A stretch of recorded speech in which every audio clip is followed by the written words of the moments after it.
Quando nós dizemos sim ao que Deus quer que nós façamos, nós somos a resposta, você é a resposta para a oração de alguém. E eu realmente acredito que quando nós formos para o céu, tudo isso será exposto e as pessoas, alguém que você, a sua oferta, salvou a vida de alguém, eles vão caminhar até você e dizer: eu sei quem você é.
Let your praise come up. Oh, da da da, my city, da da da, my son, da da da da, my da da da, my son, da da da, my he da da da, my son, da da da, my son. Lord, we praise you. We thank you that we're not alone. We thank you for the gift of the Holy Spirit. We thank you you're in this place right now, God. We thank you for your strength, Lord. We thank you for your love, Lord, yeah. We thank you for your tender mercies every day, Lord. Oh, we thank you, Jesus. Come on, fire. So fire and wind, come and do it again. Open up the gates, let heaven on in, yeah. Come rest on us. Come on, come rest on us. And fire and wind, come and do it again. Open up the gates, let heaven on in. Come rest on us. Come rest on us.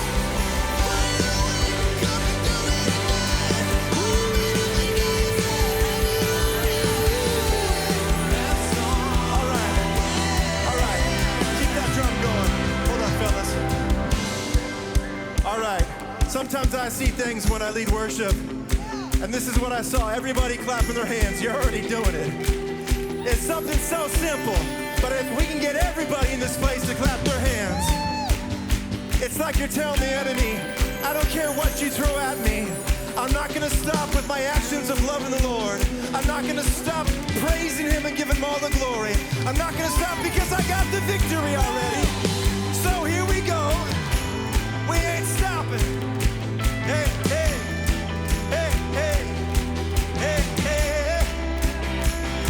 Keep it going. And Holy Spirit, come rest. Now lift your voice and sing. You're all we want. Come on. You're all we want.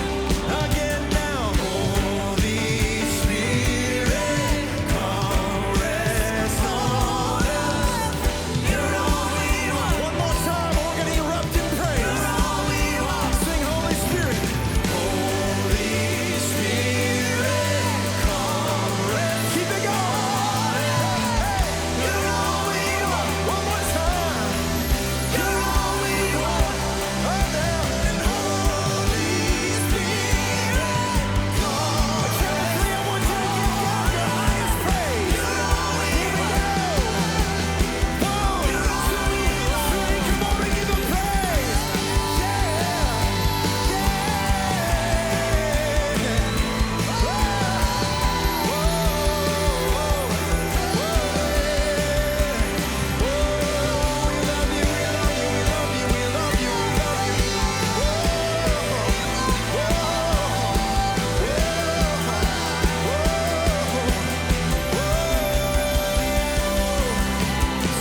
fazer de alegria uma experiência espiritual. Leia comigo em Efésios capítulo 5, começando com versículo 8. Vocês que já estiveram nas trevas, mas agora são luz no Senhor. Andem como filhos da luz, pelo fruto do Espírito, em toda bondade e justiça e verdade.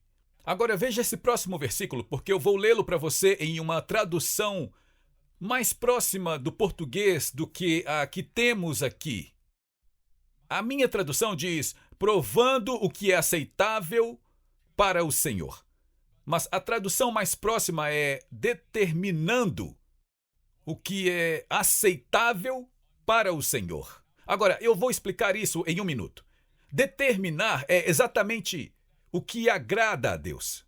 Agora, quando eu li isso pela primeira vez, tudo que eu li, eu tento ler e voltar e estudar na língua original, porque nós perdemos muito na nossa língua. Agora, eu sempre digo isso. Se você é novo aqui, por favor, não se levante e venha para cima de mim. Jesus não falava grego.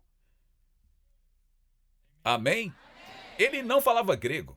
Ele falava aramaico ocidental, uma forma de aramaico antigo. E por isso, quando nós lemos a Bíblia, é divertido ir e ver o que Jesus realmente estava dizendo. Então, determinar.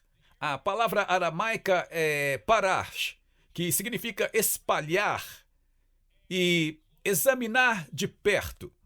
E então, o que o Senhor está dizendo aqui é para onde levar nossas vidas, e onde espalhá-las, e onde olhar para cada parte de nossa vida, para ver o que é agradável em nossa vida para o Senhor. Agora, e quando eu digo que nós temos uma reação religiosa que diz, bem, eu tenho que orar mais, eu tenho que estudar mais, eu tenho que jejuar mais, e eu tenho que fazer isso e fazer aquilo, e tudo isso é ótimo. Mas, na realidade, não é disso que Deus está falando. E lembre-se de que a Bíblia diz, no fim dos tempos, voltará ao paraíso tomando as revelações completas e se conectando, e Deus nos mostrará um segredo. Deus vai te mostrar um segredo hoje. Deus vai te mostrar um segredo hoje. Determine, exponha a sua vida diante do Senhor. Olhe para a sua vida. Veja o que você faz. Você vive isso. Agora, quando você fizer isso, pode haver algumas coisas que você vai precisar tirar, porque elas não são agradáveis ao Senhor. Eu consegui 3 amém dentro de 1000 pessoas. Vamos lá. Certo? Então, porque a Bíblia diz que antes de tomarmos a ceia do Senhor, antes de tomarmos a Páscoa, nós temos que nos examinar. Aqui tem um pouco de fermento que eu preciso tirar e isso é bom porque nós tiramos um pouco desse fermento e ele coloca a bênção no lugar. Então, nós devemos colocar nossa vida diante do Senhor e examiná-la. E então diz que o que agrada ao Senhor. Agora, a palavra agradar é uma palavra aramaica muito interessante. E é a palavra shipara, que significa colocar sua vida para fora.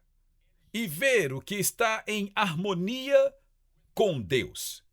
O que é unificador que você está fazendo em sua vida com Deus. Agora, eu vou explicar isso porque é uma coisa incrível. Sem entrar em detalhes longos por causa do tempo, mas Deus está aqui falando, e eu vou conectar isso com a antiga sabedoria judaica, tomar a sua vida e espalhe diante do Senhor e veja o que há em sua vida que faz de você um com Deus. E a antiga sabedoria judaica diz que a coisa mais importante em sua vida para te conectar à essência do que Deus é a alegria. E eles dizem que sem alegria, você não consegue nem ouvir de Deus. Sem alegria, você não pode ter os dons do Espírito. E assim, a antiga sabedoria judaica diz, olhe para a sua vida e diga o que há na minha própria vida que me traz alegria, porque essa alegria me conecta à própria essência de um Deus maravilhoso, maravilhoso. Agora eu vou pisar em alguns calos religiosos aqui em 1 minuto, mas é bom para você. Eu agradeço a Deus pelo grupo que me levou ao Senhor. Tinha um evangelista de rua que estava lá fora. Ele me encontrou um viciado em drogas, fumando erva, de cabelo comprido, marcas de agulha em meus braços, e ele ficou no meu pé enquanto eu estava lá fumando ervas, e ele disse: eu não poderia ir embora até que eu te dissesse que Jesus é quem você está procurando. Jesus? Ok, obrigado. E ele continuou, me levou para a igreja e tudo mais, e no final, sabe, eu fui para a igreja, e eu senti a presença de Deus, e eu fui salvo. Eu fui salvo. Eu me senti melhor sendo salvo do que eu me sentia como pecador. Mas sabe, alguém em Israel me disse uma vez: o diabo inventou um cristianismo americano para tirar toda a alegria de conhecer a Deus. Agora eu quero que você preste atenção e entenda, a Escritura está dizendo: tome a sua vida, a espalhe e observe. E eu estou tornando isso muito simples de novo. O que há na sua vida que lhe traz alegria? Porque a alegria do Senhor é a sua força. Agora, quando eu fui salvo, o grupo onde eu fui salvo, graças a Deus, eles têm um pessoal maravilhoso lá. Maravilhoso. E você sabe que Deus os abençoe. Mas eles nos disseram: tudo o que não é espiritual, você tem que remover da sua vida. Você não pode mais praticar esportes. Você não pode mais sair de férias. Você não pode mais comprar uma casa. E nós pegamos um voo para fazer uma conferência nas Filipinas, 18 horas de voo. E eu me lembro que antigamente, quando você estava em um avião, um filme passava na tela, na frente de todo mundo. Não havia telas individuais. Alguém se lembra disso? E nós, por 18 horas, o filme aparecia e todo mundo fazia assim. Porque Deus nos proíbe de assistir John Wayne no filme. Eu acho que eu já contei essa história, mas... sabe, no primeiro ano que eu fui salvo, naqueles dias, nós tínhamos avivamentos de 1 semana a cada 2 semanas. E todos os evangelistas apenas vinham e me chamavam e diziam: vai pregar o evangelho ao redor do mundo, você vai fazer isso, vai fazer aquilo. Irmão, isto é incrível, é ótimo. E um dia eu estava no banheiro da igreja. E eu já contei essa história, de quando eu estava no banheiro da igreja e eu estava lavando minhas mãos e um dos anciãos da igreja... Você conhece algum desses irmãos que já estão no caminho há um longo tempo? Quantos dizem: eu estou no caminho há 20 anos, e Deus vem e diz para você: com certeza está no caminho há 20 anos. Mas aquele homem nunca foi feliz, ele sempre foi maldoso. E sabe, o seu cabelo é muito comprido, isso e aquilo, e eu conseguia vê-lo para trás de mim no banheiro. É exatamente lá onde o ministério dele pertence. E ele fez contato visual e eu tinha acabado de ser chamado naquela noite. O rapaz disse que eu seria um pregador e coisas que, sabe... Mas eu tinha acabado de ser salvo. E ele olha para mim e com os olhos dele encontram os meus e eu podia sentir. E então ele disse: Deus nunca vai usar você. E ele era um ancião e eu perguntei: por quê? Por quê? E ele disse: porque você ri demais. E eu pensei: eu não sei nada sobre a Escritura. Mas eu sei que eu me sinto melhor e mais feliz por nascer de novo do que eu me sentia sendo viciado em drogas e um traficante de drogas e me preocupando com a polícia. Mas à medida que eu cresci no Senhor, eu percebi que a alegria que você e eu desfrutamos é uma parte importante da bênção de Deus em nossas vidas. Lembre-se que o Senhor disse: eu vim para dar-lhes vida. Terminem para mim.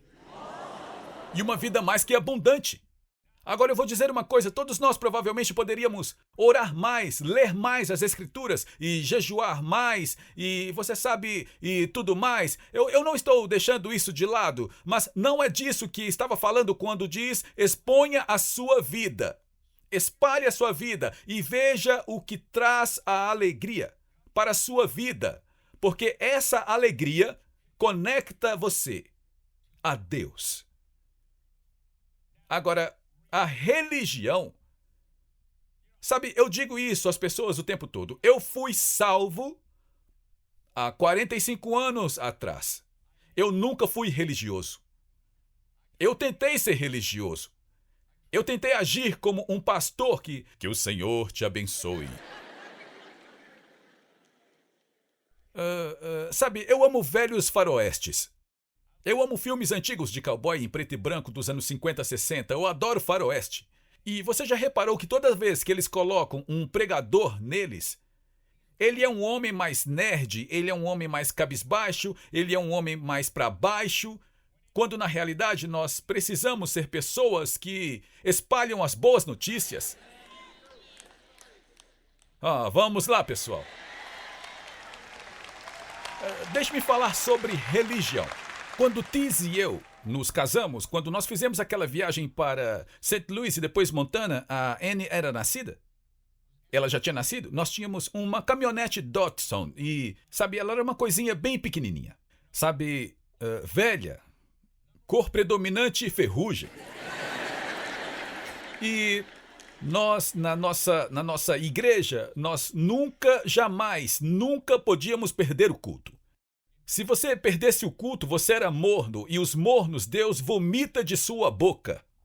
E a minha família não conhecia a Tiz, e nós estávamos com um bebê, e então depois da igreja no domingo, às 10:30 da noite, nós entramos na nossa pequena Datsun e dirigimos direto para St. Louis, Missouri, naquela caminhonetezinha, que mal tinha um aquecedor, nem ar-condicionado. E nós ficamos lá por 1 dia e meio para que a minha família pudesse conhecer a Tiz e o bebê. E então entramos naquilo de novo e fomos até Ellen, Montana. E ficamos lá mais 2 dias, porque nós estaríamos de volta no domingo de manhã, porque Deus, se nós perdêssemos o culto, Deus ia nos esmagar. Isso não é um relacionamento com Deus. Agora, eu vou dizer uma coisa. Tem alguns cristãos que faltam muito aos cultos.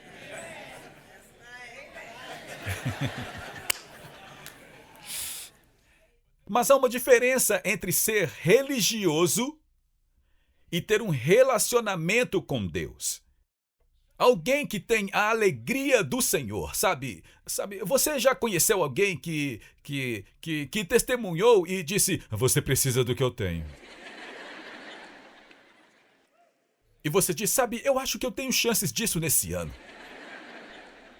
Mas quando você é cheio de alegria, isso é um testemunho fenomenal da presença de Deus em sua vida. Eu vim para lhe dar vida e vida mais que abundante. Repitam comigo. Jesus veio para me dar uma vida mais feliz, mais abençoada, mais próspera, mais alegre, mais vida este ano do que eu já tive antes. Se você diz amém, dê ao Senhor uma salva de palmas. Veja, a religião tenta roubar a vida. Sabe, eu amo quando nós vamos a Israel e nós fazemos o Shabat. Nós fazemos o Shabat em nossa casa e tomamos um vinho ou suco de uva, ou o que quer que você use, e você diz, L'chaim.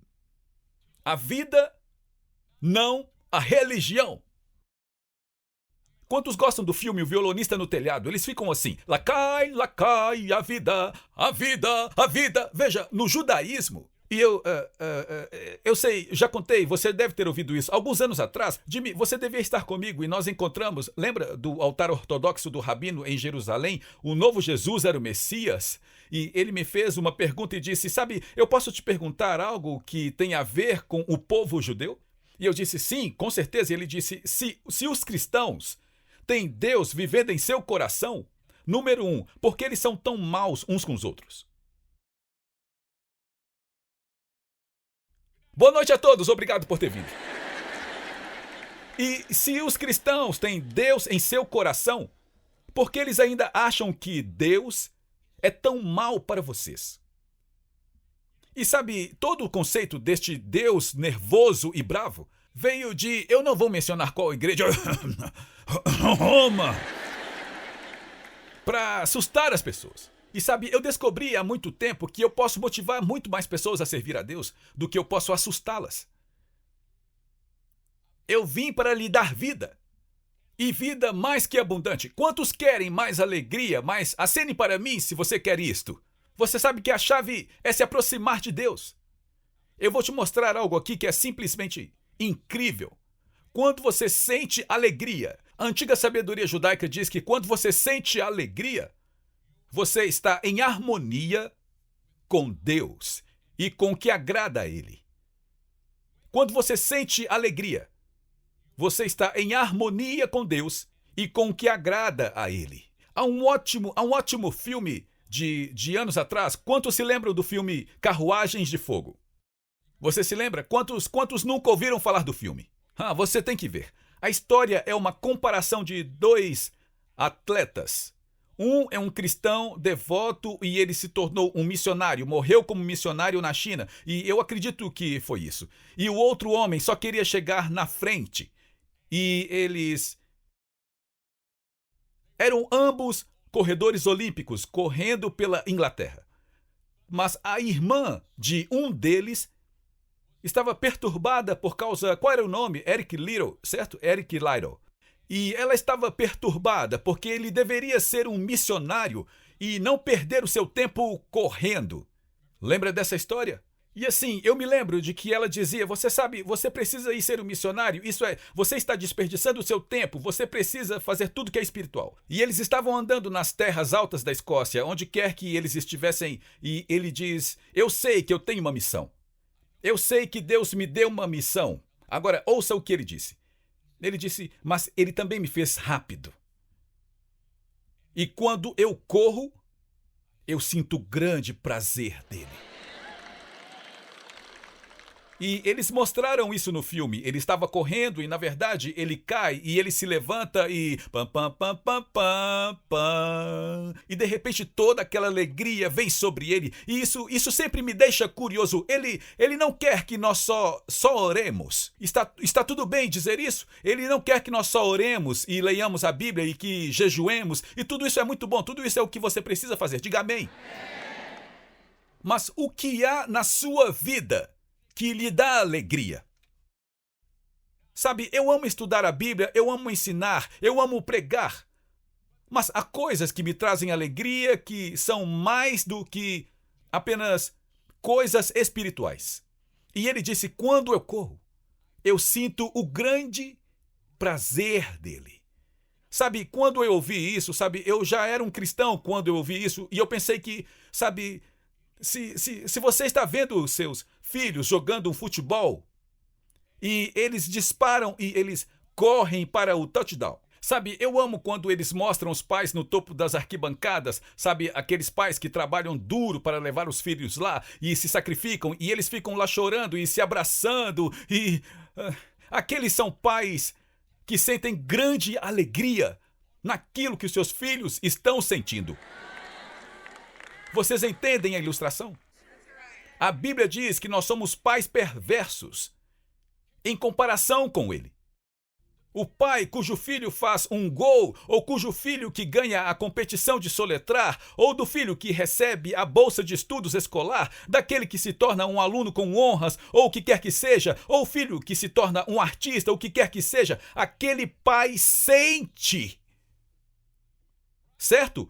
Aquele pai sente a alegria, e esta alegria conecta a alma deles. E a antiga sabedoria judaica diz que a alegria toca a parte mais íntima de sua alma.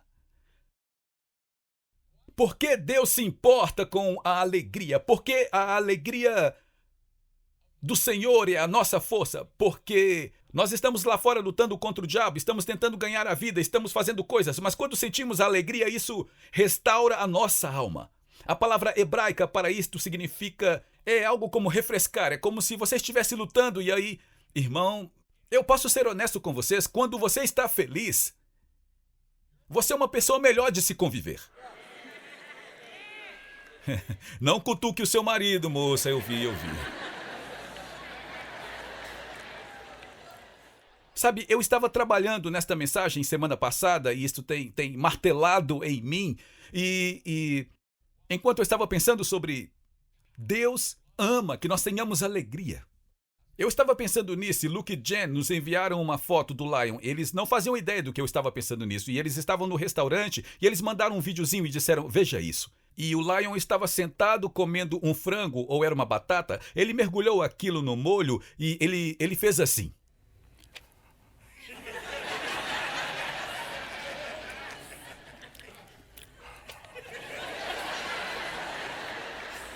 Aqueles pais sentiram aquela alegria. É como Deus quer que você coma a sua batatinha. Com a vida no que lhe dá alegria. Isso faz sentido? Assim que eu pensei sobre esta mensagem, que Deus ama quando você sente alegria, assim que eu pensei sobre isso, eu pensei na Lacey. Você disse a ela que eu iria falar dela? Agora, olhem para a Lacey. A Lacey, ela sempre vem e fala só 2 ou 3 palavras. Ela sempre discreta e muito calada e sempre muito cuidadosa, até que você esteja com ela em um jogo de futebol. Oh, meu Deus! No primeiro jogo que eu fui com eles, os filhos deles estavam jogando e a Lacey pegou aqueles pompons. O que era aquilo? Pompons, e ela fez assim. Ah! Ah! E eu fiquei assim. No início eu pensei, saia de dentro dela, demônio! E então eu percebi que o que ela estava sentindo era grande alegria.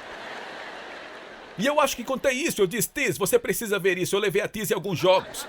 E o time deles estava perdendo no intervalo. E então eu acho que o John e eu descemos para pegar um cachorro quente ou algo assim. E a Lacey reuniu todas as mães e pegou a Tiz. E sabe, ela nunca tinha ido a um jogo de futebol. E ela reuniu todo mundo. Quero dizer, essas pessoas são fanáticas.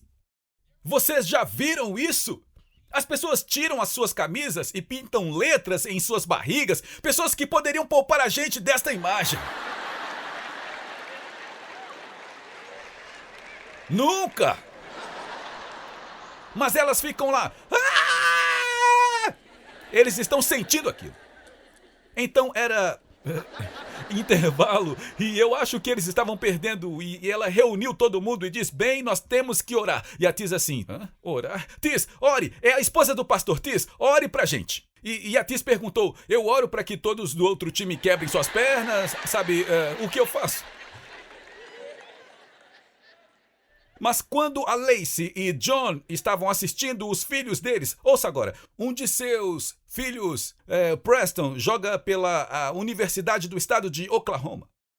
A Sheridan joga no TC Texas Tech. E o outro joga aqui, local. E então eles sempre estão dirigindo de lá para cá. E por quê? Isso dá alegria a eles. E Deus diz, eu amo. Eu amo isso. Eu amo quando vocês têm alegria. Sabe, eu pensei sobre a minha própria vida, o que me dá alegria. Você sabe, há muitas coisas que são espirituais, mas deixe-me voltar, porque nós pensamos que ler a Bíblia, estudar, e eu amo pesquisar as palavras em aramaico e em hebraico. Eu amo isso. Oh, uau, isso é o que significa. Eu amo ensinar, porque o meu objetivo na vida é que você e eu nos tornemos mais do que vencedores, e quanto mais nós aprendemos, mais fortes nós ficamos nas coisas e nas bênçãos de Deus. Obrigado por se juntar a nós na transmissão de hoje com o pastor Larry Huck. O pastor Larry trouxe muitas revelações de mudança de vida para o corpo de Cristo, incluindo ensinamentos sobre quebra de maldições familiares e os 7 lugares em que Jesus derramou seu sangue. Mas talvez a revelação mais extraordinária seja seu ensinamento sobre a restauração das raízes judaicas do cristianismo e a permanência com Israel. Convidamos você a conhecer mais sobre o nosso ministério visitando nosso site em larryhuckbrasil.com e nosso canal no Larry Huck Brasil no YouTube.